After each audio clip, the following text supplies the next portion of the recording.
Hello बच्चों, crash course में आज हम डिस्कस करेंगे ह्यूमन रिप्रोडक्शन के पार्ट 1 को।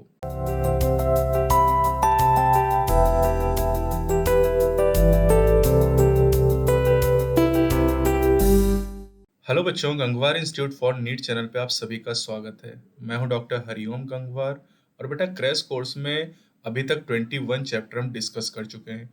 इस समय हम रिप्रोडक्शन यूनिट को पढ़ रहे हैं, जहां पर 2 चैप्टर हमने पढ़ लिए हैं। इस यूनिट का तीसरा चैप्टर और क्रैश कोर्स का 22वां चैप्टर है ह्यूमन रिप्रोडक्शन। चूंकि बेटा बड़ा चैप्टर है, कॉन्सेप्ट काफी ज्यादा है, तो इसको 2 पार्ट में हम डिस्कस करेंगे। आज पहला जो पार्ट हमारा होगा, इसमें हम गैमेटोजेनेसिस तक के टॉपिक को डिस्कस करेंगे। तो अगर आप चैनल पे नए हैं तो चैनल को सब्सक्राइब जरूर करें, वीडियो को लाइक करो, पूरी वीडियो देखिएगा, पूरा चैप्टर आप कवर करिएगा आखिर तक, तो आपको सारे कॉन्सेप्ट क्लियर हो जाएंगे। और फिर हम लाइव सेशन में 12 बजे इसके 75 क्वेश्चन करेंगे और फिर मेंटी में 4:30 बजे इसके हम 50 क्वेश्चन डिस्कस कर लेंगे, तो आपके कॉन्सेप्ट और अच्छे से क्लियर हो जाएंगे। तो देखिए क्या क्या टॉपिक हमें पढ़ने हैं, यहाँ पर देख लीजिए बेटा। मेल रिप्रोडक्टिव सिस्टम हमें पढ़ना है, female reproductive system, gametogenesis, menstrual cycle, fertilisation and implantation, pregnancy and embryonic development, parturition and lactation. तो आज बेटा हम इन टॉपिक को यहाँ पर कवर करेंगे, male reproductive system, female reproductive system and gametogenesis topic को। मेंस्ट्रुअल साइकिल से लेके लैक्टेशन तक का जो टॉपिक है, ये अगले लेक्चर में हम डिस्कस करेंगे। तो पहले कुछ बेसिक बातों के बारे में जान लेते हैं। बेटा सबसे पहली बात है कि जो ह्यूमंस हैं ये सेक्सुअली रिप्रोड्यूसिंग ऑर्गेनिज्म होते हैं और वीवी पैरी इनमें पाई जाती है। बेटा वीवी पैरस होने का मतलब आप जानते हैं कि ये यंग वन को जन्म देते हैं। अब अगर रिप्रोडक्टिव इवेंट की बात करें, रिप्रोडक्शन में कौन कौन सी घटनाएं होती हैं, तो सबसे पहले यहाँ पर फॉर्मेशन ऑफ गैमीट, जिसे हम कहते हैं गैमेटोजेनेसिस। अब मेल में जो गैमेटोजेनेसिस होती है बेटा, उसमें स्पर्म का फॉर्मेशन होता है और फीमेल में गैमेटोजेनेसिस से ओवम या एग का फॉर्मेशन होता है। गैमीट बनने के बाद गैमीट का ट्रांसफर होता है, स्पर्म का ट्रांसफर होता है फीमेल जेनाइटल ट्रैक्ट यानी वेजाइना में, जिसे इंसेमिनेशन कहा जाता है। इसके बाद गैमीट का फ्यूजन होता है, मेल और फीमेल गैमीट यानी स्पर्म और एग फ्यूज करते हैं, जिससे फर्टिलाइजेशन कहा जाता है और इससे जाइगोट का फॉर्मेशन होता है। अब जाइगोट बनने के बाद ब्लास्टोसिस्ट का फॉर्मेशन और डेवलपमेंट होता है और ब्लास्टोसिस्ट यूटेराइन वॉल से अटैच होता है, एंडोमेट्रियम से अटैच होता है, जिसे इम्प्लांटेशन कहते हैं। और इम्प्लांटेशन के बाद बेटा एम्ब्रियोनिक डेवलपमेंट होता है और एम्ब्रियोनिक डेवलपमेंट को हम गेस्टेशन के नाम से जानते हैं। जो 9 महीने का डेवलपमेंट होता है माँ के अंदर बच्चे का, उसे गेस्टेशन कहते हैं। और फिर जो बच्चे का जन्म होता है, जिसे हम डिलीवरी कहते हैं, that is technically named as parturition. अब बेटा ये जो रिप्रोडक्टिव इवेंट है, इनकी शुरुआत प्यूबर्टी के बाद होती है। प्यूबर्टी की उम्र करीब आप मान सकते हैं कि 11-12 साल प्यूबर्टी की उम्र होती है और उसके बाद ये रिप्रोडक्टिव इवेंट की शुरुआत होती है। अब मेल और फीमेल के जो रिप्रोडक्टिव इवेंट होते हैं, उनमें काफी डिफरेंसेस होते हैं। जैसे अगर स्पर्म फॉर्मेशन की बात करें, तो स्पर्म फॉर्मेशन ओल्ड पर्सन में भी, ओल्ड मैन में भी होता रहता है, यानी अगर कोई पर्सन बूढ़ा भी है तब भी उसमें स्पर्म बनते रहते हैं। लेकिन एग का जो फॉर्मेशन है वो सीज हो जाता है करीब 50 साल की उम्र पे, जिसे मीनोपॉज कहते हैं। तो फीमेल में एग का फॉर्मेशन प्यूबर्टी से मीनोपॉज तक चलता है, प्यूबर्टी आने पर एग का फॉर्मेशन शुरू होता है और 50 साल की एज पर ये बंद हो जाता है। तो बेटा अब हम यहाँ पर बात करेंगे मेल और फीमेल के रिप्रोडक्टिव सिस्टम के बारे में। तो बेटा देखिए, सबसे पहले हम बात करते हैं द मेल रिप्रोडक्टिव सिस्टम के बारे में। मेल रिप्रोडक्टिव सिस्टम जो होता है, ये पेल्विस रीजन में लोकेटेड होता है। अब मेल के रिप्रोडक्टिव सिस्टम में बेटा 1 पेयर टेस्टिस को इंक्लूड किया जाता है, एसेसरी डक्ट को शामिल किया जाता है, एसेसरी ग्लैंड होती हैं और एक्सटर्नल जेनिटेलिया हैं। यानी ह्यूमन के रिप्रोडक्टिव सिस्टम में 4 पार्ट है: testis, accessory duct, accessory gland and the external genitalia. बेटा ये फिगर जो आपको दिखाया गया, यहाँ पर मेल पेल्विस आपको दिखाया गया और पेल्विस रीजन में आपको रिप्रोडक्टिव सिस्टम मेल का दिखाया गया है। तो इसमें कई सारी चीजें जो आप ध्यान रखिएगा, जैसे एक्सटर्नल जेनिटेलिया में यहाँ पर पेनिस दिखाया गया, ये टेस्टिस आपको दिखाया गया, स्क्रोटम दिखाया गया है, बल्बो यूरिथ्रल ग्लैंड आपको दिखाई गई, इजेकुलेटरी डक्ट आपको दिखाई गई है, ये यूरिनरी ब्लैडर है जहाँ पर यूरिन को स्टोर किया जाता है, सेमाइनल वेस्किल हो गई। तो इन चीजों को आप यहाँ पर ध्यान रखेंगे। ये प्रोस्टेट ग्लैंड आपको दिखाई गई, जो ये सिंगल यहाँ पर ये प्रोस्टेट ग्लैंड इंडिकेट की गई है। तो बेटा अब यहाँ पर सबसे पहले मेल में हम प्राइमरी सेक्स ऑर्गन यानी टेस्टिस की बात करते हैं। बेटा जो टेस्टिस होते हैं, ये एब्डोमिनल कैविटी के बाहर सिचुएटेड होते हैं, एक पाउच के अंदर, जिस पाउच को स्क्रोटम या स्क्रोटल सैक कहा जाता है। अब ये बेटा जो स्क्रोटम होता है ये लो टेम्परेचर को मेंटेन करता है। हमारे बॉडी टेम्परेचर से 2 से 2.5 डिग्री सेल्सियस कम टेम्परेचर होता है टेस्टिस स्क्रोटल सैक के अंदर। और ये बेटा जो कम टेम्परेचर होता है ये स्पर्मेटोजेनेसिस के लिए जरूरी यानी स्पर्म फॉर्मेशन के लिए बॉडी के टेम्परेचर से 2 से 2.5 डिग्री सेल्सियस कम टेम्परेचर चाहिए, और इसीलिए टेस्टिस को स्क्रोटम में एब्डोमेन के बाहर रखा जाता है। एडल्ट में जो टेस्टिस होते हैं ये ओवल शेप में होते हैं बेटा, और इनकी जो लेंथ होती है 4 से 5 सेंटीमीटर और जो विड्थ होती है 2 से 3 सेंटीमीटर होती है। तो आप याद कैसे करोगे? 2 3 4 5 आप याद कर सकते हो यहाँ पर। अब बेटा जो टेस्टिस होता है ये डेंस कवरिंग के द्वारा कवर्ड होता है।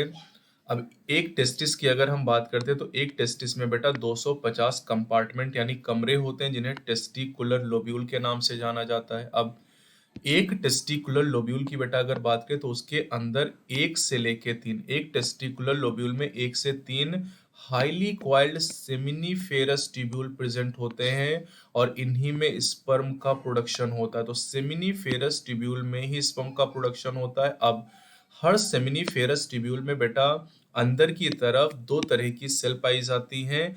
एक को मेल जर्म सेल कहा जाता है स्पर्मेटोगोनिया, और दूसरी सर्टोली सेल होती है। तो आप एस याद कर सकते हो, यानी सेमिनिफेरस ट्यूब्यूल में सर्टोली सेल और स्पर्मेटोगोनिया पाई जाती हैं।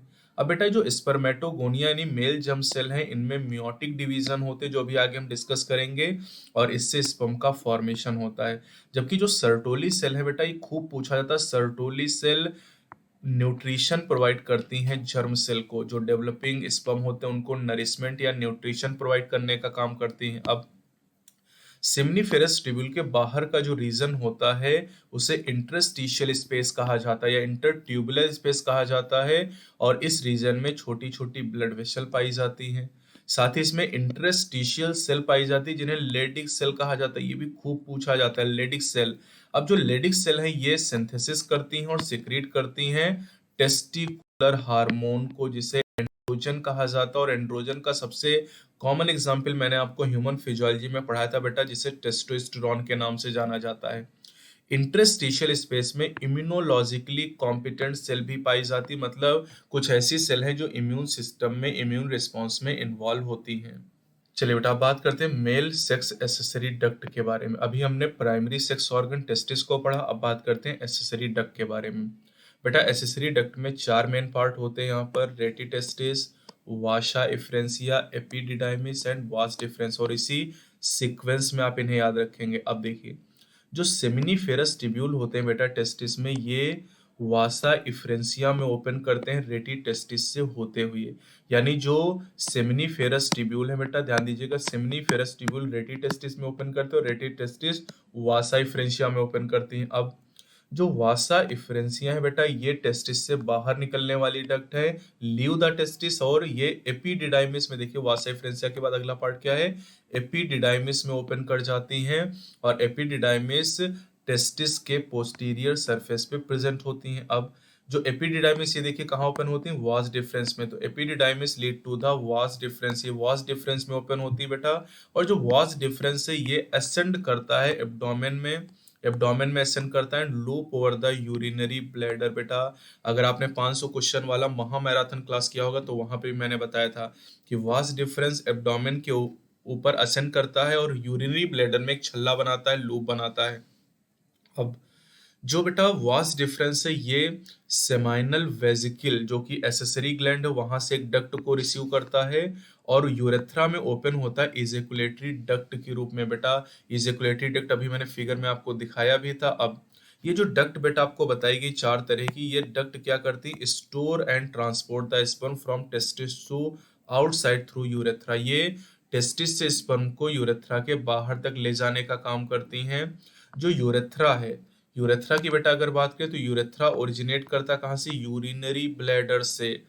और ये पेनिस के थ्रू एक्सटेंड होता है और इसकी जो एक्सटर्नल ओपनिंग है उसे यूरेथ्रल मीटस कहा जाता है और यूरेथ्रा बेटा कॉमन पैसेज ये यूरिन को भी ले जाता है और सीमेन को भी ले जाने का काम करता है। तो चलिए यहाँ पर बेटा एक फिगर आपको दिखाया गया, जो फिगर अच्छी तरीके से आपको ध्यान रखना है क्योंकि आपके एग्जाम में पूछा जा चुका। आप देखिए वास्ट डिफरेंस बेटा, ये यूरिनी ब्लैडर दिखाया गया, तो वास्ट डिफरेंस क्या कर रहा है, यूरिनी ब्लैडर पे एक लूप बनाता है और फिर ये सेमाइनल वेजिकल आपको दिखाई गई, इसको ध्यान रखिएगा। ये प्रोस्टेट ग्लैंड आपको दिखाई गई, ये बल्बो यूरेथ्रल ग्लैंड आपको दिखाई गई, ये यूरेथ्रा है। इसके अलावा यहाँ पर आप देखिए टेस्टिकुलर लोब्यूल, रेटी टेस्टिस, वासा एफ्रेंसिया, एपिडिडाइमिस, वास डिफरेंस, ये सब आपको दिखाए गए हैं। ये फिगर बेटा देखिए, ये सेमिनिफेरस ट्यूब्यूल का एक फिगर आपको दिखाया गया है जहाँ पर आपको इंटरेस्टिशियल सेल दिखाई गई हैं, स्पर्मेटोगोनिया दिखाई गई, सर्टोली सेल दिखाई गई और स्पर्मेटोजोआ जिन्हें स्पर्म का नाम दिया जाता है, इनका फॉर्मेशन स्पर्मेटोगोनिया से होता है। ये आगे हम डिस्कस करेंगे। तो बेटा हमने मेल के रिप्रोडक्टिव सिस्टम में दो पार्ट डिस्कस कर लिए हैं, एक प्राइमरी सेक्स ऑर्गन और दूसरा एसेसरी डक्ट। अब तीसरा पार्ट है मेल एक्सटर्नल जेनिटेलिया। बेटा जो पेनिस होता है इसी को मेल एक्सटर्नल जेनिटेलिया कहा जाता है। ये स्पेशल टिश्यू से बना होता है जो कि पेनिस के इरेक्शन में मदद करता है और पेनिस के इरेक्शन होने से इंसेमिनेशन आसानी के साथ हो जाता है। जो पेनिस का एनलार्ज्ड एंड होता है, टिप होता है, उसे ग्लांस पेनिस कहते हैं और ग्लांस पेनिस एक लूज फोल्ड ऑफ स्किन से कवर होता है जिसे फोर स्किन या प्रिप्यूस के नाम से जाना जाता है।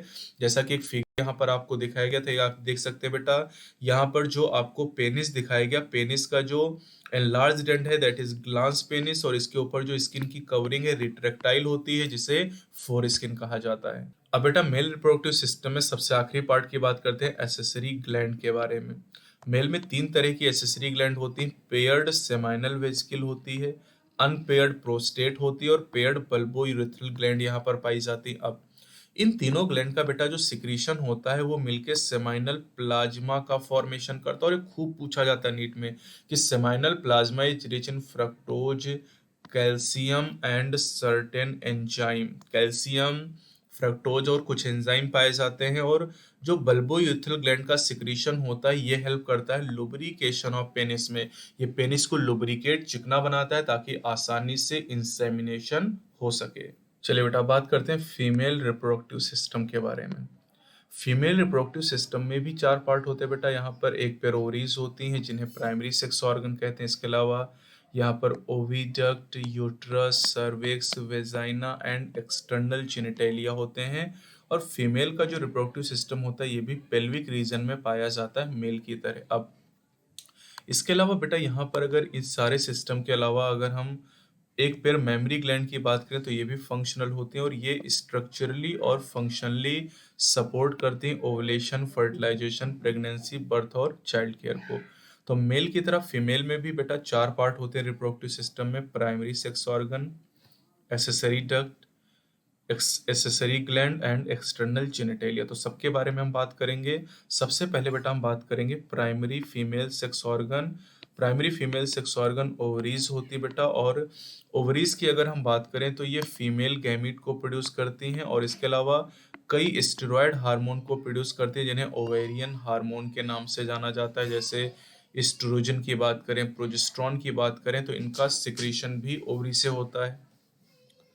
ओवरी की बेटा लोकेशन की बात करें तो ये लोअर एब्डोमेन रीजन में पाई जाती है और पेयर्ड है तो एक लेफ्ट साइड में और एक राइट साइड में, east side of the lower abdomen. जबकि टेस्टिस मेल के प्राइमरी सेक्स ऑर्गन है जो कि एब्डोमिनल कैविटी के बाहर पाए जाते हैं। अब ओवरी की लेंथ की बेटा अगर बात करते हैं तो 2 से 4 सेंटीमीटर लेंथ होती है, लेकिन टेस्टिस की लेंथ कितनी बताई थी, 4 से 5 सेंटीमीटर। बेटा ओवरी कनेक्टेड होती है पेल्विक वॉल से, पेल्विक की दीवार से, और यूट्रस से कनेक्ट होती है लिगामेंट की मदद से। अब बेटा ओवरी की अगर हम बात करें तो ओवरी थिन एपिथेलियम से कवर्ड होती है और इसके अंदर ओवेरियन स्ट्रोमा होता है। ओवरी के इनर पार्ट को स्ट्रोमा कहते हैं और स्ट्रोमा दो पार्ट में डिवाइड होता है, पेरिफेरल कॉर्टेक्स और इनर मेडुला। ऐसा क्वेश्चन भी बेटा हमने किया था, जैसे आप देखते हैं किडनी में कॉर्टेक्स और मेडुला पाया जाता है ना, एड्रिनल ग्लैंड में कॉर्टेक्स और मेडुला पाया था, वैसे ओवरी में भी कॉर्टेक्स और मेडुला नाम के रीजन प्रेजेंट होते। तो ये बात अच्छी तरीके से आप ध्यान रखिएगा। बेटा इस फिगर में आपको फीमेल पेल्विस में रिप्रोडक्टिव सिस्टम फीमेल का दिखाया गया, कई सारे पार्ट आपको दिखाई दे रहे हैं जैसे cervix, rectum, vagina, anus, uterus, urinary bladder, urethra, clitoris, labia minora, labia majora, ये सब पार्ट अभी हम डिस्कस करेंगे आगे। चलिए बेटा, प्राइमरी सेक्स ऑर्गन के बाद अब हम बात करेंगे फीमेल में पाई जाने वाली एसेसरी डक्ट के बारे में। फीमेल में 3 तरह की एसेसरी डक्ट पाई जाती है। पहली है ओविडक्ट या फेलोपियन ट्यूब, जो कि 1 पेयर होती हैं। सिंगल यूट्रस है और सिंगल वेजाइना यहाँ पर है।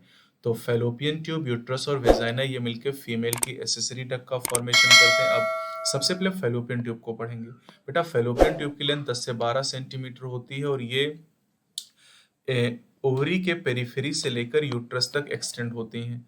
इनका जो पार्ट ओवरी की तरफ होता है इसे इनफंडिबुलम कहते हैं, जो कि फनल शेप का होता है। और ये जो इनफंडिबुलम है, इसके जो एजेस होते हैं उस पर फिंगर लाइक उभार पाए जाते हैं, जिन्हें फिम्बरी कहा जाता है।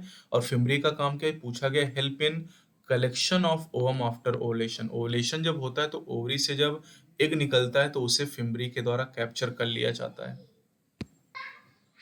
बेटा, यहाँ पर इस फिगर में आप देख सकते हैं कि यहाँ पर आपको ये फेलोपियन ट्यूब दिखाई गई, जिसके 3 पार्ट होते हैं, इनफंडिबुलम, एम्पुला और इस्थमस। जो ओवरी के नजदीक पार्ट इनफंडिबुलम और इसमें फिंगर लाइक स्ट्रक्चर को फिम्बरी कहा जाता है, और यही फिम्बरी ओवम को कलेक्ट करने का काम करती हैं। अब इसके बाद अगला जो पार्ट है दैट इज एम्पुला रीजन, और उसके बाद इस्थमस रीजन होता है। मैंडिबुलम ओपन होता है वाइडर पार्ट में, जिसे एम्पुला रीजन नाम दिया जाता है या एम्पुलरी रीजन कहा जाता है बेटा। और यही वो रीजन है जहां पर फर्टिलाइजेशन होता है, आगे हम डिस्कस करेंगे। एम्पुला रीजन में ही फर्टिलाइजेशन भी होता है। अब यहाँ पर बेटा अगर हम बात करते हैं, लास्ट पार्ट जो होता है फेलोपियन ट्यूब या ओविडक्ट का, उसे स्थमस कहते हैं। और स्थमस में नैरो ल्यूमेन होता है और ये यूट्रस से ज्वाइन करता है। यूट्रस की बेटा बात करें तो यूट्रस अनपेयर्ड यानी सिंगल स्ट्रक्चर होता है, और इसका एक नाम और दिया गया, इसे ओम्ब भी कहा जाता है। शेप की अगर बात करें तो यूट्रस का शेप इन्वर्टेड पियर लाइक होता है, उल्टी नाशपाती की तरह होता है। And it is supported by ligament attach to the pelvic wall. Pelvic wall से जो लिगामेंट होते हैं वो यूट्रस को सपोर्ट भी करते हैं। से 2 से सेमनीफेरस ट्यूबुल के बाहर का जो रीजन होता है टेस्टिस के पोस्टीरियर, फिगर आपको दिखाया गया जहां पर आपको अब बेटा यूट्रस नैरो सर्विक्स से होते हुए वेजाइना में ओपन करता है। यानी यूट्रस और वेजाइना के बीच में एक नैरो सर्विक्स रीजन पाया जाता है। जो सर्विक्स की कैविटी होती है उसे सर्वाइकल कैनाल कहा जाता है, और सर्वाइकल कैनाल और वेजाइना को मिला के बर्थ कैनाल कहा जाता है। सर्वाइकल कैनाल और वेजाइना एक साथ मिलके बर्थ कैनाल का फॉर्मेशन करते हैं। अब बेटा यूट्रस की अगर हम बात करते हैं तो जो यूट्रस की वॉल होती है इसमें 3 लेयर पाई जाती है टिश्यू की। जो एक्सटर्नल लेयर होती है बेटा वो बहुत ही पतली मेम्ब्रेनस यानी पतली झिल्ली की तरह होती है, जिसे पेरीमेट्रियम कहते हैं।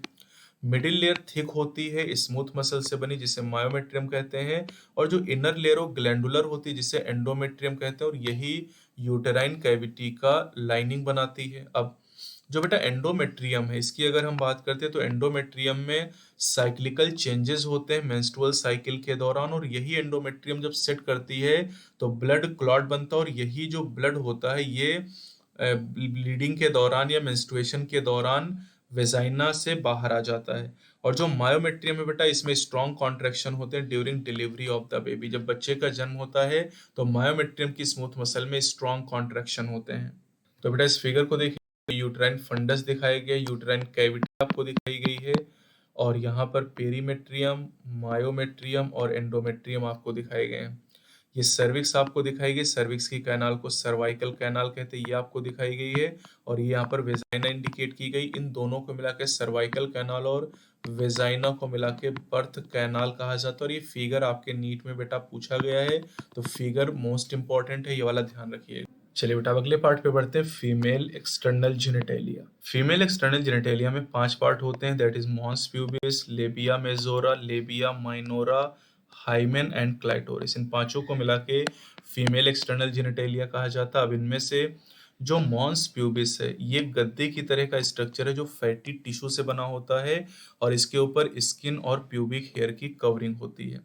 लेबिया मेजोरा की अगर बात करें तो ये फ्लैशी फोल्ड होते हैं टिश्यू के, जो कि एक्सटेंड करते हैं मोन्स प्यूबिस से नीचे की तरफ और वेजाइनल ओपनिंग को सराउंड करते हैं। बेटा ये जब मैंने कल आपको 500 क्वेश्चन कराए थे उसमें ये भी पूछा था कि vaginal opening is surrounded by लेबिया majora. Labia minora paired fold होते हैं और ये लेबिया मेजोरा के अंदर प्रेजेंट होते हैं। अब यहाँ पर बेटा जो वेजाइना की ओपनिंग है ये पार्शियली कवर्ड होती है एक मेम्ब्रेन के द्वारा जिसे हाइमेन कहा जाता है। और जो क्लाइटोरिस है, क्लाइटोरिस एक छोटी फिंगर लाइक स्ट्रक्चर है जो कि अपर जंक्शन पे पाई जाती है दो लेबिया माइनोरा के यूरेथ्रल ओपनिंग के ऊपर। यानी यूरेथ्रल ओपनिंग के ऊपर क्लाइटोरिस नाम का फिंगर लाइक स्ट्रक्चर है। और ध्यान रखिएगा क्लाइटोरिस जंक्शन पे पाई जाती दो लेबिया माइनोरा के। अब बेटा हाइमेन को लेके हमारे समाज में बहुत सारे मिसकंसेप्शन है। जैसे कि हाइमेन की बात करें तो हाइमेन जनरली क्या होता है, पहली बार जब कोई फीमेल क्वाइटस या इंटरकोर्स शारीरिक संबंध बनाती है तो ये टॉन कर जाती है, हाइमेन रप्चर कर जाती, फट जाती है। लेकिन ये रप्चर हो सकती है सडन फॉल, अचानक गिरने की वजह से या झटका लगने की वजह से। इंसर्शन ऑफ वेजाइनल टैम्पन ये एक इंस्ट्रूमेंट है जो जब डॉक्टर आप बनेंगे तब इसके बारे में जानेंगे। कई सारी बीमारियों का पता लगाने के लिए इस टैम्पन का यूज किया जाता है।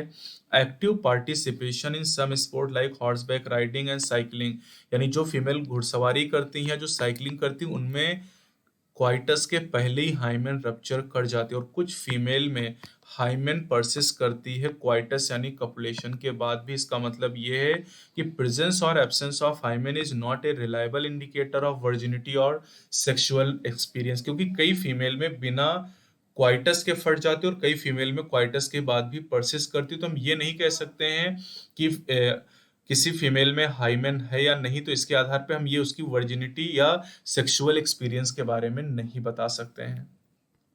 चलिए बेटा बात करते हैं मेमोरी ग्लैंड के बारे में।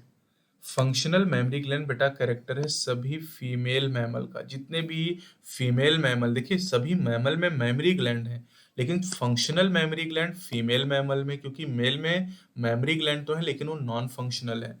अब ये मेमोरी ग्लैंड पेयर्ड स्ट्रक्चर होते हैं और वेल डेवलप मेमोरी ग्लैंड को ब्रेस्ट कहा जाता है।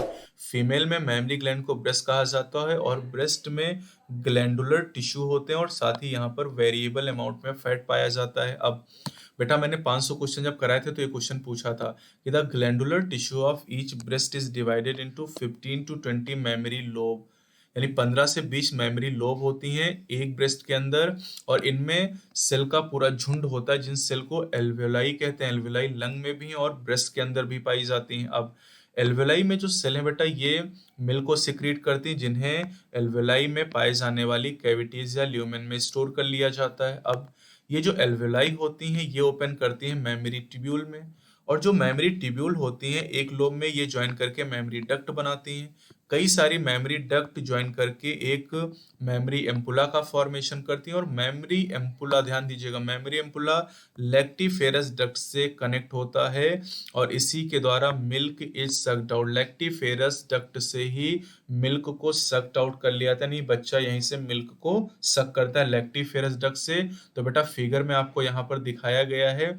और इस फिगर में एक चीज और ध्यान दीजिएगा कि जो ब्रेस्ट है, जो मेमोरी ग्लैंड है बेटा, इसके आप बेस पे देखेंगे तो यहाँ पर पेक्टोरैलिस मेजर मसल इसके पीछे पाई जाती है। तो ये मसल ध्यान रखिएगा, क्योंकि जब क्वेश्चन बेटा मैं आपको कराऊंगा लाइव सेशन और मेंटी में तो सवाल मैं आपसे पूछूंगा। अब देखिए यहाँ पर फैट आपको दिखाई गई, इसके अलावा यहाँ पर बेटा मेमोरी लोब आपको दिखाए गए हैं, एल्वेलाई दिखाई गई, डक्ट है, एम्पुला है, लैक्टिफेरस डक्ट है, निप्पल आपको दिखाया गया है, और यहाँ पर पेक्टोरैलिस मेजर मसल जो मैंने आपको बताई ये जरूर ध्यान रखिएगा। चलिए बेटा अगले टॉपिक को पढ़ते हैं, दैट इज गैमेटोजेनेसिस। जेनेसिस का मतलब फॉर्मेशन, गैमेटो मतलब गैमीट, यानी गैमीट का जो फॉर्मेशन है उसी को गैमेटोजेनेसिस कहते हैं बेटा। अब गैमीट का फॉर्मेशन बेटा प्राइमरी सेक्स ऑर्गन में होता है। मेल में जो प्राइमरी सेक्स ऑर्गन इन्हें टेस्टिस कहा जाता है और फीमेल में प्राइमरी सेक्स ऑर्गन ओवरीज को कहा जाता है। यानी मेल में स्पर्म का फॉर्मेशन टेस्टिस के अंदर होता है और फीमेल में ओवम का फॉर्मेशन ओवरीज के अंदर होता है। स्पर्म और ओवम को ही गैमीट के नाम से जाना जाता है और गैमीट बनने के प्रोसेस को गैमेटोजेनेसिस कहते हैं। अब मेल में टेस्टिस के अंदर स्पर्म बनते हैं जिसे स्पर्मेटोजेनेसिस कहा जाता है, और फीमेल में ओवरी के अंदर ओवम का फॉर्मेशन होता है जिसे oogenesis कहा जाता है। तो सबसे पहले हम टेस्टिस के अंदर स्पर्मेटोजेनेसिस के प्रोसेस को डिस्कस करेंगे। टेस्टिस के अंदर आपने पढ़ा है इमेच्योर मेल जर्म सेल होती है जिन्हें स्पर्मेटोगोनिया कहते हैं और यही स्पर्म का फॉर्मेशन करती हैं स्पर्मेटोजेनेसिस के द्वारा। और स्पर्मेटोजेनेसिस की शुरुआत बेटा प्यूबर्टी आने पर होती है। मेल में करीब 12-13 साल की एज पर प्यूबर्टी आती है और तब स्पर्म का फॉर्मेशन शुरू होता है। अभी जो स्पर्मेटोगोनिया, जिन्हें सिंगुलर फॉर्म में स्पर्मेटोगोनियम कहा जाता है, ये सेमिनिफेरस ट्यूब्यूल की जो वॉल होती है उसके अंदर की तरफ पाई जाती है, जैसा कि मैंने पहले भी बेटा बताया था। स्पर्मेटोगोनिया माइटोटिक डिवीजन से डिवाइड करके अपने नंबर को इंक्रीज करती हैं। हर स्पर्मेटोगोनियम डिप्लॉयड सेल होती है जिसमें 46 क्रोमोसोम प्रेजेंट होते हैं। अब बेटा कुछ ऐसी स्पर्मेटोगोनियम होती हैं जो कुछ स्पर्मेटोगोनिया ऐसी हैं जिन्हें प्राइमरी स्पर्मेटोसाइट कहा जाता है। और जो प्राइमरी स्पर्मेटोसाइट है बेटा, इनमें पीरियोडिकली मियोसिस होती है। प्राइमरी स्पर्मेटोसाइट में मियोसिस होती है। अब बेटा आप सभी जानते हैं कि जो मियोसिस होता है उसमें दो फेजेस होते हैं, meiosis first and meiosis second. अब जो प्राइमरी स्पर्मेटोसाइट है, जब इसमें पहला मियोटिक डिवीजन पूरा होता है, जो कि एक्चुअली रिडक्शन डिवीजन होता है क्योंकि इसमें क्रोमोसोम का नंबर हाफ हो जाता है, तो इससे दो इक्वल हैप्लॉयड सेल बनती है जिन्हें सेकेंडरी स्पर्मेटोसाइट कहते हैं। और हैप्लॉयड इसलिए इनमें 23 क्रोमोसोम प्रेजेंट होते हैं। अब जो बेटा सेकेंडरी स्पर्मेटोसाइट है, इनमें सेकेंड मियोटिक डिवीजन होता है जो कि माइटोसिस के इक्विवेलेंट होता है। तो इससे दो सेकेंडरी स्पर्मेटोसाइट में सेकेंड मियोटिक डिवीजन होने पे 4 इक्वल हैप्लॉयड स्पर्मेटिड का फॉर्मेशन होता है। और स्पर्मेटिड में भी जो क्रोमोसोम का नंबर होगा 23 ही रहेगा, क्योंकि सेकेंड मियोटिक डिवीजन से क्रोमोसोम के नंबर में चेंज नहीं होता है। अब जो स्पर्मेटिड है ये स्पर्मेटोजोआ या स्पर्म में ट्रांसफॉर्म होते हैं, जिस प्रोसेस के द्वारा उसे स्पर्मियोजेनेसिस कहा जाता है। तो स्पर्मियोजेनेसिस से स्पर्मेटिड स्पर्म में चेंज होते हैं और स्पर्मियोजेनेसिस के बाद जो स्पर्म हेड होता है सर्टोली सेल के अंदर घुस जाता है और उससे नरिशमेंट ऑब्टेन करता है, क्योंकि सर्टोली सेल नरिशमेंट प्रोवाइड करती है। और फाइनली जो स्पर्म होते हैं सेमिनिफेरस ट्यूब्यूल से रिलीज कर दिए जाते हैं और इस घटना को स्पर्मिएशन के नाम से जाना जाता है। यानी सेमिनिफेरस ट्यूब्यूल से स्पर्म के रिलीज होने की घटना को स्पर्मिएशन कहते हैं और ये काफी इंपॉर्टेंट है। चलिए बेटा फिगर में देखिए यहाँ पर प्यूबर्टी पर आप देखते हैं कि बेटा जो स्पर्मेटोगोनिया होती है इनमें माइटोसिस के द्वारा डिफरेंशिएशन हुआ, फिर प्राइमरी स्पर्मेटोसाइट बने और प्राइमरी स्पर्मेटोसाइट में 46 क्रोमोसोम है। अब इनमें पहला मियोटिक डिवीजन जब पूरा हुआ तो सेकेंडरी स्पर्मेटोसाइट बनी और एक प्राइमरी स्पर्मेटोसाइट से दो सेकेंडरी स्पर्मेटोसाइट का फॉर्मेशन हुआ। अब सेकेंडरी स्पर्मेटोसाइट में सेकेंड मियोटिक डिवीजन हुआ जिससे 4 स्पर्मेटिड का फॉर्मेशन हुआ और यहाँ पर सेकेंडरी स्पर्मेटोसाइट पे क्रोमोसोम का नंबर 23 हो गया। फिर जो स्पर्मेटिड है इनमें डिफरेंशिएशन होने से स्पर्मेटोजोआ स्पर्म का फॉर्मेशन हुआ। ये 4 स्पर्म आपको बन गए और स्पर्म में भी क्रोमोसोम का नंबर 23 होता है। और बेटे जो डिफरेंशिएशन आपको दिखाया गया, इस डिफरेंशिएशन को ही स्पर्मियोजेनेसिस के नाम से जाना जाता है। चलिए बेटा यहाँ पर जो फिगर दिखाई गया इसमें भी आप देख सकते हैं कि स्पर्मेटोगोनियम आपको दिखाई गई हैं। ये सेमनीफेरस ट्यूब्यूल का फिगर है बेटा, इनलार्ज करके इसको आपको दिखाया गया है। ये स्पर्मेटोगोनियम है, ये सर्टोली सेल आपको दिखाई गई हैं। फिर स्पर्मेटोगोनियम में आपने प्राइमरी स्पर्मेटोसाइट यहाँ पर देखी, फिर सेकेंडरी स्पर्मेटोसाइट, देन स्पर्मेटिड और लास्ट में स्पर्मेटोजोआ का फॉर्मेशन हो गया। अब बेटा स्पर्मेटोजेनेसिस की जो शुरुआत है ये प्यूबर्टी आने पर होती है और प्यूबर्टी आने पर ही स्पर्म का फॉर्मेशन क्यों स्टार्ट होता है, उसका रीजन बेटा ये significant increase in the secretion of gonadotropin releasing hormone, यानी GnRH हार्मोन है बेटा जो हाइपोथैलेमस से निकलता है। और इस हार्मोन के बारे में बेटा हम पहले भी पढ़ चुके हैं, जब आपने ह्यूमन फिजियोलॉजी पढ़ा था तब इसके बारे में हमने डिस्कस किया था। अब जब प्यूबर्टी आने पर GnRH का लेवल इंक्रीज होता है तो ये हार्मोन एंटीरियर पिट्यूटरी ग्लैंड पर एक्ट करता है और एंटीरियर पिट्यूटरी से ये दो गोनेडोट्रोपिन के सिक्रीशन को स्टिमुलेट करता है। और ये गोनेडोट्रोपिन भी आप पढ़ चुके हैं, LH और FSH जो होते हैं इन्हीं को एक साथ मिला के गोनेडोट्रोफिन्स के नाम से जाना जाता है। अब LH क्या करता है बेटा, LH लेडिक सेल पे एक्ट करता है और स्टिमुलेट करता है synthesis and secretion of androgen. Androgen मतलब टेस्टोस्टेरोन, आप समझ सकते हैं। अब जो एंड्रोजन होता है बेटा क्या करता है, आपने पढ़ा है, stimulate the process of spermatogenesis. Androgen spermatogenesis के प्रोसेस को स्टिमुलेट करने का काम करता है। ये सब आपने केमिकल कोऑर्डिनेशन और इंटीग्रेशन चैप्टर में पढ़ा है बेटा, ठीक है। चलिए अब देखिए FSH की बात करते हैं। एफएसएच एक्ट करता है किस पे? सर्टोली सेल के ऊपर, और ये स्टिमुलेट करता है, देखिए ये स्टिमुलेट करता है कुछ ऐसे फैक्टर के सिक्रीशन को जो स्पर्मियोजेनेसिस में मदद करते हैं। तो स्पर्मेटोजेनेसिस क्या है, स्पर्मियोजेनेसिस क्या है, दोनों चीजें मैंने आपको बता दी हैं। चलिए बेटा, अब स्पर्म के स्ट्रक्चर को हम डिस्कस करेंगे यहाँ पर। स्पर्म एक माइक्रोस्कोपिक स्ट्रक्चर है जिसके 4 पार्ट होते हैं, हेड, नेक, मिडिल पीस और टेल। यहाँ भी आप देख सकते हैं ये हेड रीजन आपको दिखाया गया है, नेक रीजन है, ये मिडिल पीस और ये टेल, 4 पार्ट यहाँ पर होते हैं। अब बेटा चूंकि एक सेल है तो अब सेल एनिमल की सेल है तो इसमें प्लाज्मा मेम्ब्रेन चारों तरफ से इसको सराउंड करती है। अब जो हेड रीजन होता है बेटा, हेड के अंदर एक हैप्लॉइड न्यूक्लियस प्रेजेंट होता है, जो कि आप देख सकते हैं न्यूक्लियस कंटेनिंग क्रोमोसोमल मटेरियल। यहाँ पर आप देख सकते हैं कि न्यूक्लियस आपको हेड रीजन में दिखाया गया है। साथ ही साथ जो न्यूक्लियस का बेटा एंटीरियर पोर्शन होता है वो कैप लाइक स्ट्रक्चर से कवर होता है जिसे एक्रोसोम कहते हैं। ये आप देख सकते हैं एक्रोसोम है, और पूरे स्पर्म के ऊपर प्लाज्मा मेम्ब्रेन की कवरिंग भी आपको दिखाई गई है। अभी जो एक्रोसोम है इसके अंदर स्पेशल टाइप के एंजाइम भरे होते हैं, और ये जो एंजाइम होते हैं ये एंजाइम फर्टिलाइजेशन में मदद करते हैं। अब बेटा मिडिल पीस की अगर बात करें तो मिडिल पीस में बहुत सारे माइटोकॉन्ड्रिया पाए जाते हैं, खूब पूछा जाता है। और माइटोकॉन्ड्रिया स्पर्म के मूवमेंट के लिए एनर्जी प्रोवाइड करने का काम करते हैं, और स्पर्म जब मोटाइल होगा तभी तभी फर्टिलाइजेशन हो पाएगा, यानी फर्टिलाइजेशन के लिए स्पर्म की मोटिलिटी बहुत ज़्यादा इंपॉर्टेंट है। अब जो मेल होता है बेटा ये इजेकुलेट करता है एक बार में 200 से 300 मिलियन स्पर्म क्वाइटस के दौरान। अब नॉर्मल फर्टिलिटी का केस बेटा आपको याद करना पड़ेगा।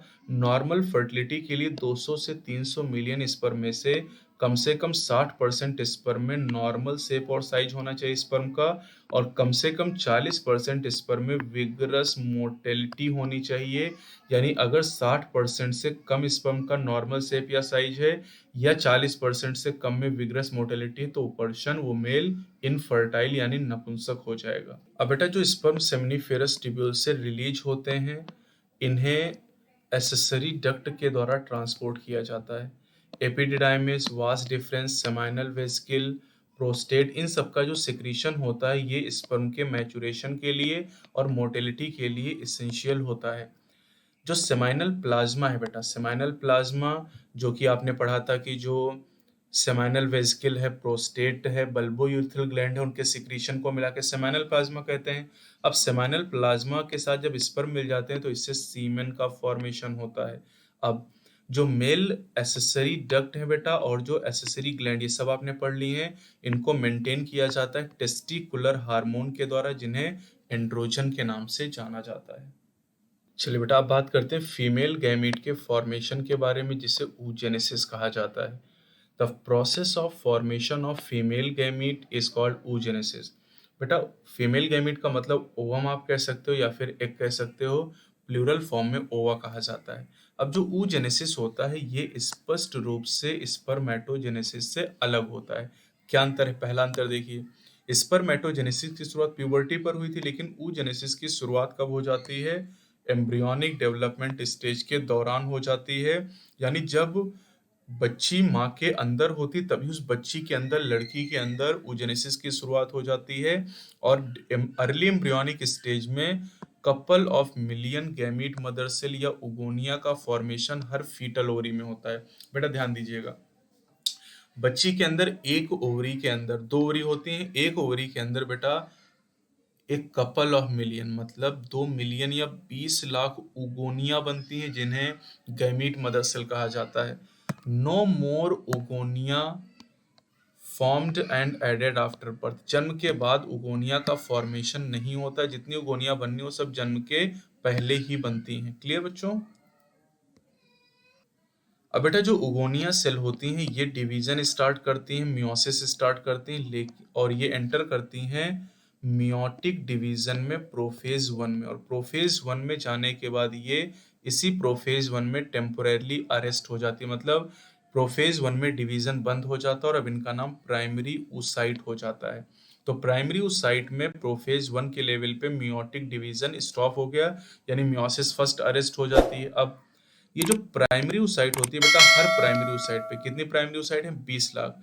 हर प्राइमरी oocyte सराउंडेड होती है ग्रेनुलोसा सेल के द्वारा। और ये मैंने जो 500 क्वेश्चन बेटा संडे को कराए थे उसमें पूछा था कि जब प्राइमरी साइट को ग्रेनुलोसा सेल सराउंड करती है तो इसे प्राइमरी फॉलिकल कहा जाता है। अब प्राइमरी फॉलिकल के साथ बच्ची का जन्म हो जाता है। तो जन्म के समय बेटा 20 लाख प्राइमरी फॉलिकल एक ओवरी में होती हैं। अब जन्म से लेके प्यूबर्टी तक ज्यादा नंबर में फॉलिकल प्राइमरी फॉलिकल डीजनरेट कर जाती हैं बर्थ से लेके प्यूबर्टी के बीच में। और प्यूबर्टी आने पर इन 11-12 साल की उम्र पे प्यूबर्टी फीमेल में आती, केवल 60 से 80 हजार प्राइमरी फॉलिकल एक ओवरी में बची रहती हैं। तो एक ओवरी में जन्म के समय 20 लाख प्राइमरी फॉलिकल थी, प्यूबर्टी आने पर 60 से 80 हजार प्राइमरी फॉलिकल बची, यानी 19,20,000 से 19,40,000 प्राइमरी फॉलिकल डीजनरेट हो जाती। एक ओवरी का डेटा है बेटा, ध्यान रखिएगा। अब बेटा प्यूबर्टी आने पर जो प्राइमरी फॉलिकल होती हैं इनको और लेयर ऑफ ग्रेनुलोसा सेल के द्वारा सराउंड कर लिया जाता है और एक नई थीका आ जाती। थीका मतलब कवरिंग, और इनका नाम सेकेंडरी फॉलिकल हो जाता। तो प्राइमरी फॉलिकल से सेकेंडरी फॉलिकल बन जाती हैं। अब सेकेंडरी फॉलिकल जल्दी ही टर्सरी फॉलिकल में बदल जाती हैं, और टर्सरी फॉलिकल की खासियत है फ्लूइड फिल्ड कैविटी जिसे एंट्रम कहा जाता है। और जो थीका लेयर बेटा होती है सेकेंडरी फॉलिकल की, ये थीका लेयर यहाँ पर इनर थीका इंटरना और आउटर थीका एक्सटर्ना में डिवाइड हो जाती है टर्सरी फॉलिकल के केस में। अब यहाँ पर ये ध्यान देना है बेटा कि जो टर्सरी फॉलिकल वाली स्टेज है, टर्सरी फॉलिकल वाली स्टेज पर टर्सरी फॉलिकल अपने आप को टर्सरी फॉलिकल के अंदर जो प्राइमरी oocyte है बेटा, ये प्राइमरी oocyte ग्रो करती है साइज में और अपना पहला मियोटिक डिवीजन पूरा करती है जो अरेस्ट हो गया था कब, एम्ब्रियोनिक स्टेज में। तो पहला मियोटिक डिवीजन जो प्राइमरी फॉलिकल प्राइमरी oocyte में स्टॉप हो गया था वो टर्सरी फॉलिकल के स्टेज पर पूरा होता है। तो टर्सरी फॉलिकल में जो प्राइमरी oocyte है ये पहला मियोटिक डिवीजन पूरा करते हैं और ये अनइक्वल डिवीजन है जिससे फॉर्मेशन होता है एक लार्ज हैप्लॉइड सेकेंडरी oocyte का और एक छोटी सी टाइनी फर्स्ट पोलर बॉडी बन जाती है। अब बेटा यहाँ पर जो सेकेंडरी oocyte है ये प्राइमरी oocyte का ज्यादातर जो साइटोप्लाज्म है, न्यूट्रिएंट रिच साइटोप्लाज्म, उसको रिटेन करती है। जो टाइनी पोलर बॉडी उसमें बहुत कम साइटोप्लाज्म जाता है। अब जो फर्स्ट पोलर बॉडी यहाँ पर बेटा पहले मियोटिक डिवीजन के बाद निकलती है, ये फर्दर डिवाइड करती है, डिजनरेट करती है। इस समय साइंटिस्ट को इसके बारे में बहुत ज्यादा श्योरिटी नहीं, साइंटिस्ट इस बारे में नहीं जानते हैं। अब बेटा जो टर्सरी फॉलिकल है ये फर्दर चेंज होती है मैच्योर फॉलिकल, या जिसे ग्राफियन फॉलिकल के नाम से जाना जाता है। अब बेटा जो सेकेंडरी oocyte है ये जल्दी एक नई मेम्ब्रेन का फॉर्मेशन करती है जिसे जोना पेलुसिडा के नाम से जाना जाता है। और ये जो ग्राफियन फॉलिकल है ये जब रप्चर करती है तो सेकेंडरी oocyte रिलीज होता है, इसी को इनकरेक्टली ओवम कह दिया जाता है। और जब ओवरी से सेकेंडरी oocyte रिलीज होता है तो इसी प्रोसेस को ओवुलेशन कहते हैं। बेटा हम कहते जरूर हैं कि ओवुलेशन के दौरान ओवम रिलीज होता है, लेकिन एक्चुअली ये सेकेंडरी oocyte है और अभी सेकेंड मियोटिक डिवीजन यहाँ पर कंप्लीट नहीं हुआ, ये बात आपको ध्यान रखनी है। चलिए बेटा तो फिगर में अब देखिएगा कैसे oogenesis होती है। ये ओगोनिया है, इसमें माइटोसिस डिफरेंशिएशन होता है जिससे प्राइमरी oocyte बनता है। और ये फीटल लाइफ की बेटा बात हो रही, प्राइमरी oocyte में 46 क्रोमोसोम होते हैं और जो पहला मियोटिक डिवीजन होता है ये ओवुलेशन के जस्ट पहले कंप्लीट होता है, जिससे एक सेकेंडरी oocyte और एक फर्स्ट पोलर बॉडी बन जाती है। अब जो बेटा सेकेंडरी oocyte है इसमें 23 क्रोमोसोम होते हैं और सेकेंडरी oocyte में सेकेंड मियोटिक डिवीजन होने पर एक ओवम का फॉर्मेशन होता है और एक सेकेंड पोलर बॉडी यहाँ पर रिलीज होती है। जो पहली पोलर बॉडी बेटा ये डिवाइड करती या नहीं करती इस बारे में कोई आइडिया नहीं है। अगर ये डिवाइड कर जाएगी तो इससे 2 पोलर बॉडी और बन जाएंगे, इस तरीके से टोटल 3 पोलर बॉडी का फॉर्मेशन होगा। और डिवाइड नहीं करेगी तो 2 ही पोलर बॉडी का यहाँ पर फॉर्मेशन होगा। तो अंतर बेटा देखिए, एक प्राइमरी स्पर्मेटोसाइट से आप देख सकते हैं 4 स्पर्म का फॉर्मेशन होता है, लेकिन एक प्राइमरी oocyte से बेटा एक ही एग का फॉर्मेशन होता है। और जो न्यूमेरिकल सीरीज बेटा मैं करा रहा हूँ उसमें मैंने आपको तरीका सिखाया था कि किस तरीके से आप आंसर करेंगे। अगर आपके पास 25 प्राइमरी स्पर्मेटोसाइट है तो 100 स्पर्म बनेंगे, और अगर 25 प्राइमरी oocyte है तो केवल 25 ओवम का फॉर्मेशन होगा। बेटा यहाँ पर ओवरी का एक सेक्शन आपको दिखाया गया है जिसमें आपको ब्लड वेसल दिखाई दे रहे हैं, प्राइमरी फॉलिकल, इसके अलावा ये टर्सरी फॉलिकल दिखाई गई, जहाँ पर एंट्रम आपको दिखाई दे रहा है, ये वाला एंट्रम वाला हिस्सा है। फिर ग्रेफियन फॉलिकल आपको दिखाई दे रही है। फिर ये जो ग्रेफियन फॉलिकल है, ये जब रप्चर करती है तो इससे ओवम रिलीज होता है, जो कि एक्चुअली सेकेंडरी साइट होता है। और फिर जब ग्रेफियन फॉलिकल से ओवम निकल जाता है तो बचे हुए हिस्से को कॉर्पस ल्यूटियम कहते हैं, जो अगले टर्न पे हम डिस्कस करेंगे मेंस्ट्रुअल साइकिल में। तो बेटा अगर आप इस चैनल पे नए तो चैनल को सब्सक्राइब जरूर करिएगा, वीडियो को लाइक करिएगा और आखिर तक देखने के लिए आपका बहुत बहुत धन्यवाद। इससे आपके बहुत सारे कॉन्सेप्ट भी क्लियर हुए होंगे। तो अगर आपको अच्छा लगा तो अपनी वीडियो को अपने फ्रेंड्स को शेयर भी करिए। और बेटा इसके क्वेश्चन हम 5 मई को बेटा करेंगे दोपहर में 12 बजे लाइव सेशन में, और शाम को 4:30 बजे मेंटी क्विज में। दोनों में मिला के 125 क्वेश्चन इस टॉपिक के हम डिस्कस करेंगे। तो उन क्वेश्चन को अगर कर लेंगे तो आपके कॉन्सेप्ट और बेहतर हो जाएंगे।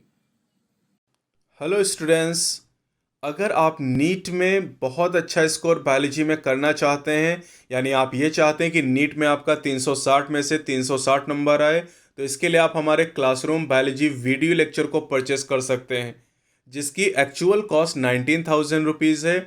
लेकिन इस समय केवल ये 3,000 रुपये में आपको प्रोवाइड किए जा रहे हैं। यानी 3,000 रुपये में आप एनसीईआरटी के सभी 10 यूनिट और उनके 38 चैप्टर को कवर कर सकते हैं अगले 45 दिन में। यानी समय कम है, और अगर अपनी पढ़ाई को आप बूस्टअप करना चाहते हैं, आप 0 लेवल से भी स्टार्ट करते हैं, तब भी आप अपने पूरे टॉपिक को कवर कर सकते हैं। साथ ही साथ अगर आप यूनिट वाइज लेक्चर लेना चाहें, जैसे कोई यूनिट जेनेटिक्स की बात करें, अगर जेनेटिक्स यूनिट में आपको कोई दिक्कत है तो ये यूनिट केवल 500 रुपये में भी आप परचेस कर सकते हैं। यानी 10 यूनिट में से किसी भी अगर एक यूनिट को आप परचेज करना चाहते हैं तो उसे केवल 500 रुपीज़ में परचेज कर सकते हैं। और सभी जो 10 यूनिट की कॉस्ट है वो 3,000 रुपीज़ है, जो कि एक्चुअल जिनकी कॉस्ट 19,000 होती है, ये इस समय आपको प्रोवाइड किए जा रहे हैं। अगर आप इन वीडियो लेक्चर को लेना चाहते हैं तो इसके लिए डिस्क्रिप्शन में आपको लिंक दिया गया है, उस लिंक पे जाके आप इन वीडियो लेक्चर को परचेस कर सकते हैं और इसी साल आप नीट में सिलेक्शन ले सकते हैं। अगर आपको बायोलॉजी में कोई दिक्कत हो रही तो इनके द्वारा आप आसानी से इन लेक्चर को करके अपने नीट में सफलता पा सकते हैं।